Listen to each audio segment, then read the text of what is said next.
جیسے ہی تیسرا دن آتا ہے تمہاری قبر کی زندگی کا، جب 3 دن گزرتے ہیں تمہاری ناک کے ذریعے سے پیٹ کی چیزیں باہر آنے لگتی ہیں، ناک اور منہ سے نکلنے لگتی ہیں، اور 40 دن تو بہت دور کی بات ہے۔ جسموں کا خیال کرتے ہو، میں تمہیں بتاتا ہوں اس جسم کی حیثیت کیا ہے، یہ جو چمڑی ہے اس کی حیثیت کیا ہے، یہ جو گوشت پوست ہمارے جسموں پر ہے اس کی حیثیت کیا ہے پتہ ہے تمہیں؟ اس کو سجانے کے لیے عورتیں 2-2 گھنٹہ شیشے کے پاس کھڑے ہو کر میک اپ کرتی رہیں۔ ہم عورتوں کی طرف سے یہ میک اپ، لالی پاؤڈر اور کنگھیاں بالوں کو سجاتے رہے، اور تم اپنی باڈی کو بناتے رہے جیم میں جا جا کر کے۔ اب اس جسم کی حیثیت سنو، جس دن روح نکلی تمہارے جسم سے اور جب جنازہ لے جایا گیا، قبر میں تمہارے سب سے عزیز لوگ رکھ کر کے آتے ہیں، تختیاں قبر کی بند کر کے آتے ہیں، اتنی چھوٹی قبر کہ کروٹ لینے کی بھی جگہ نہیں ہوتی، ہاتھ پھیلانے کی بھی جگہ نہیں ہوتی۔ آج اپنے پلنگ پر سو کر کے دیکھو، کسی کا ہاتھ ٹچ ہو رہا ہے تو نیند نہیں آتی، لیکن قبر میں اتنی تاریک جگہ پر، چھوٹی سی جگہ پر، تنگ جگہ پر چھوڑ دیا جاتا ہے کہ مردہ کروٹ بھی نہیں لے پاتا، پھر پلس اس کو اوپر سے نیچے سے پیٹ سے باندھ کر کے رکھ دیا جاتا ہے۔ تمہیں پتا ہے اب حکماں نے جو لکھا ہے وہ سنو بزرگوں نے، جیسے ہی تیسرا دن آتا ہے تمہاری قبر کی زندگی کا، جب 3 دن گزرتے ہیں تمہاری ناک کے ذریعے سے پیٹ کی چیزیں باہر آنے لگتی ہیں، منہ کے ذریعے سے انتڑیاں یا جو بھی اندر کا لیکویڈ ہے سب باہر آتا ہے۔ 5ویں دن کان کے اندر سے بھیجا نکلنے لگ جاتا ہے، یہ جو بھیجا سر کے اندر ہے وہ ختم ہو کر کے سڑ کر کے پیپ کی شکل میں کانوں سے باہر آنے لگ جاتا ہے، ناک اور منہ سے پیٹ کی چیزیں، کلیجہ خون بن جاتا ہے، دیگر چیزیں سب کان اور ناک اور منہ سے نکلنے لگتی ہیں، اور 40 دن تو بہت دور کی بات ہے، 8ویں دن اس کا پیٹ پھٹ جاتا ہے، پیٹ پھولتے پھولتے پھٹ جاتا ہے، اور جیسی پیٹ پھٹتا ہے قبر میں کیڑے پیدا کیے جاتے ہیں۔ تم 1000 کوشش کر لو لیکن وہ کیڑے اسی کے لیے پیدا ہی کیے جاتے ہیں، ان کی غذا ہے، وہ ناک سے نکلا ہوا گودا، منہ سے نکلا ہوا گودا کھانے کے لیے کیڑے جمع ہو جاتے ہیں، پورے جسم پر طاری ہو جاتے ہیں۔ پیٹ جب پھٹ جاتا ہے تو اتنی شدید تعفن والی بو آتی ہے کہ قبریں بند ہوتی ہیں، ورنہ کئی لوگ صرف بو سے بیمار ہو جاتے ہیں، کئی لوگ۔ اور یہی ہمارے جسم کی حیثیت ہے، یہی ہمارے جسم کی حقیقت ہے۔ اور چند دن گزر جاتے ہیں کہ اس کی آنکھوں کی پتلیاں لٹک کر کے باہر نکلتی ہیں، اس کی آنکھوں کی پتلیاں باہر آ جاتی ہیں اور گڑے پڑ جاتے ہیں۔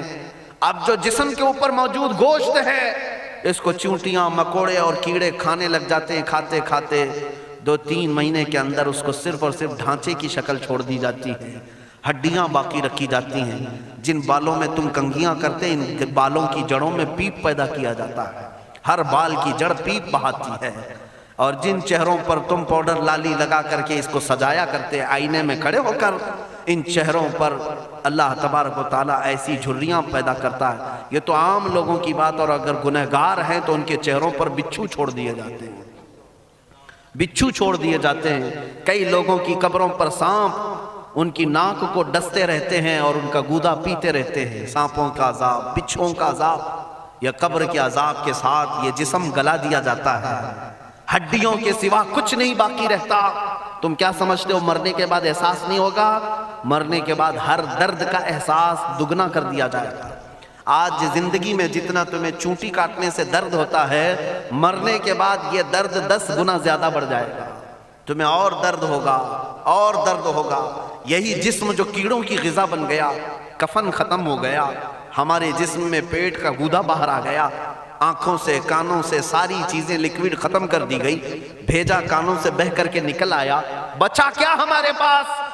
جس جسم کو ہم سجاتے رہے، سنوارتے رہے، اس پر ہزاروں پیسے بہاتے رہے، یہ جسم 40 دن کے اندر کیڑوں کی غذا بن گیا، سب ختم ہو گیا۔ میرے عزیزو، ہر انسان کے جسم کے ساتھ قبر یہی کرتی ہے، قبر دباتی الگ ہے، کیڑوں کا عذاب الگ ہے، بچھوؤں کا عذاب الگ ہے، لیکن یہ سب کے لیے احکام نہیں۔ کچھ وہ بھی جنازے ہیں جب یہاں سے جاتے ہیں تو ہزاروں کی آنکھوں میں آنسو چھوڑ کر جاتے ہیں، ہزاروں کی دلوں کی دھڑکن بن کر کے جاتے ہیں۔ ان کے جنازے جب جاتے ہیں تو اللہ کے ملائکہ بھی، فرشتے بھی ان کے جنازے کو اٹھانے کے لیے زمین پر آتے ہیں۔ یہ کون لوگ ہیں؟ جو اپنے سینوں میں عشق مصطفیٰ کی شمع روشن کیے ہوئے تھے. جینا چاہتے تو مصطفیٰ کے لیے، مرنا چاہتے تو مصطفیٰ کے لیے. فاضل بریلوی نے کیا خوب کہا، لحد میں عشق عشق رخ شہ کا داغ لے کے چلے، اندھیری رات سنی تھی چراغ لے کے چلے. جب قبر میں جاتا ہے ایک عاشق رسول، اسے رکھا جاتا ہے، کفن اس کا بھی ہے، جسم اس کا بھی ہے، لیکن فرشتوں سے بھی کہا جاتا ہے اسے آہستہ سے جگانا، محمد عربی کا غلام ہے، رسول پاک کا وفادار ہے. اور کیڑوں کا اس کے جسم کو کھانا تو دور کی بات، فرمایا گیا قیامت تک اس کے کفن کو بھی میلا ہونے نہیں دیا جاتا. نہ تمہاری آنکھ سے، نہ تمہارے ناک سے، نہ تمہارے چہرے سے کوئی گودا باہر آتا ہے، کچھ نہیں میرے عزیزو. جسم تر و تازہ سلامت رکھا جاتا ہے. 1000 سال کیا 10,000 سال گزر جائیں، حوادث زمانہ بھی آئیں، لیکن اس کی قبر میں اس کا جسم سلامت رکھا جاتا ہے. اب تمہارے ہاتھ میں فیصلہ ہے کون سا جسم بنانا چاہتے ہو، وہ جو کیڑوں کی غذا بن جائے، یا وہ جس پر فرشتے بھی اتر کر سلام بھیجیں. میں نے خود میرے مرشد گرامی کے جنازے میں حاضری تھی.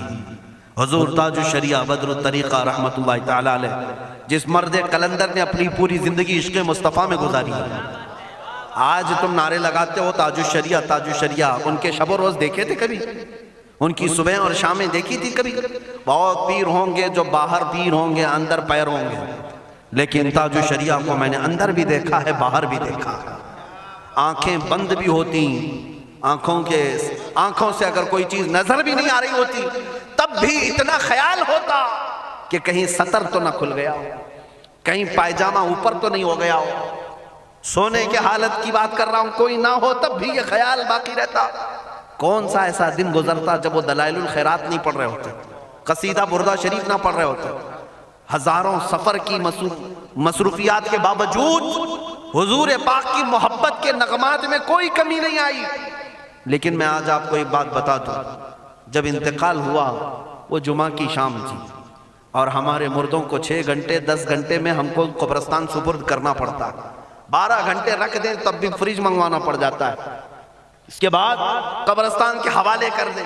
میرے مرشد گرامی کے انتقال کے بعد 48 گھنٹے رکھے گئے تھے، 48 گھنٹے رکھے گئے، اور اس کے بعد جنازہ پاک کو غسل دے کر لایا گیا. یہ فقیر قادری جنازے کی گاڑی میں شریک رہا، حضرت کے قدم پکڑ کر کے میں قبر تک رہا. میں آپ کو صرف اس لیے یہ بات عرض کر رہا ہوں کہ جب گاڑی جنازے کی چلتی تھی، میں نے زندگی میں بھی حضرت کے ہاتھ پکڑ کر کے ادھر ادھر چلائے. حضرت کے ساتھ جب جانا ہوتا تو بازوؤں کو ہم تھامے ہوتے، ہم کیا چلاتے، ہمیں وہ خود چلا رہے ہوتے، لیکن یہ ہم برکت کے لیے پکڑے ہوتے. جو نرم و ملائم جسم تھا، میں نے وفات کے بعد جنازے میں کھڑا ہو کر کے دیکھا، قدموں کو پکڑ کر، نہ نرمی میں کمی آئی، نہ ملائم ہونے میں کوئی کمی تھی.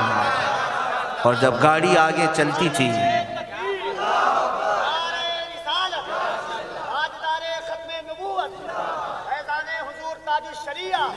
جب آپ گاڑی جنازہ جس پر رکھا ہوا تھا چلتی تھی، تو میرے عزیزو زندگی میں جس طرح جسم نرم ملائم تھا، میں نے دیکھا کہ گاڑی جب اس کے دھڑکے ہوتے تھے ادھر ادھر، تو پیٹ مبارک اور سینے مبارک ویسے ہی ہلتا تھا جیسے کسی زندے کا ہلتا.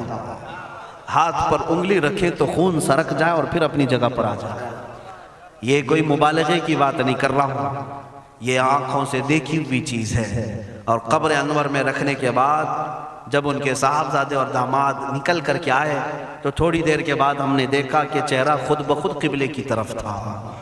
ہم اپنے مردوں کو رکھواتے ہیں، لیکن اس عاشق رسول نے اپنا چہرہ پہلے سے قبلے کی طرف کر لیا. یہ کرامات کہیں یا زندگی کی حقیقت کہیں، حقیقی بات تو یہ ہے جو مصطفیٰ کی یاد میں جاتا ہے.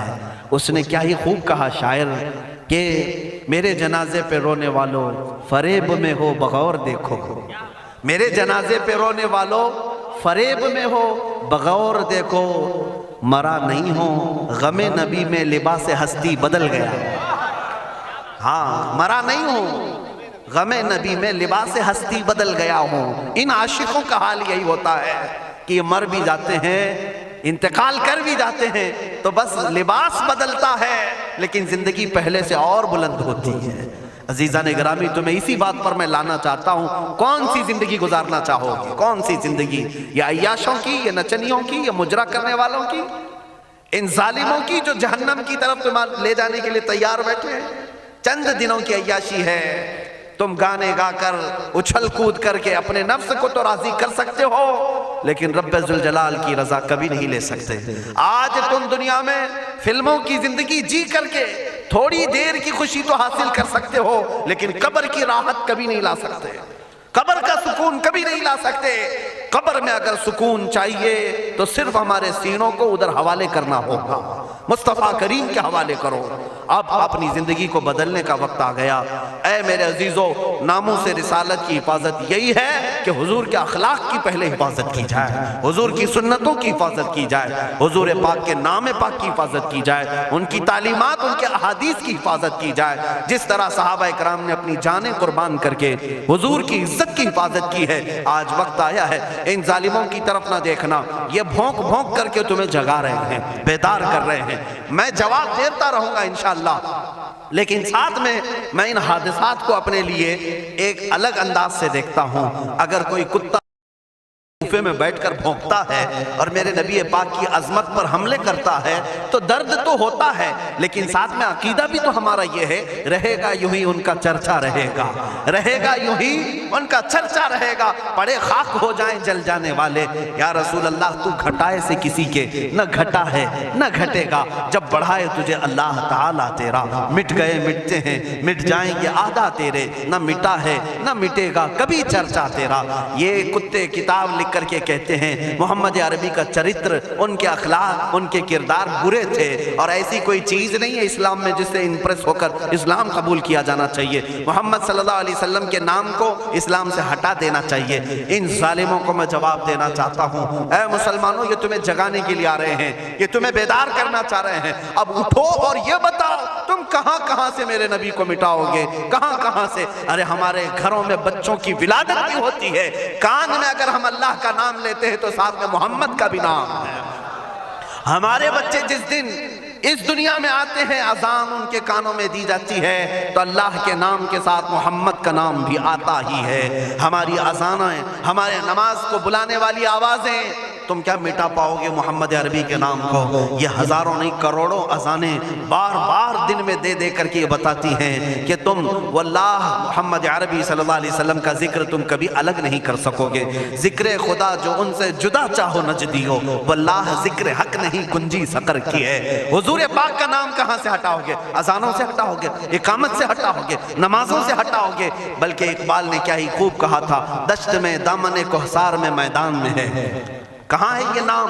دشت میں دامن کوہسار میں میدان میں محمد ہے، بحر میں موج کی آغوش میں طوفان میں محمد ہے، چین کے شہر مراکش کے بیابان میں محمد ہے، اور پوشیدہ ہر مسلمان کے ایمان میں محمد ہے۔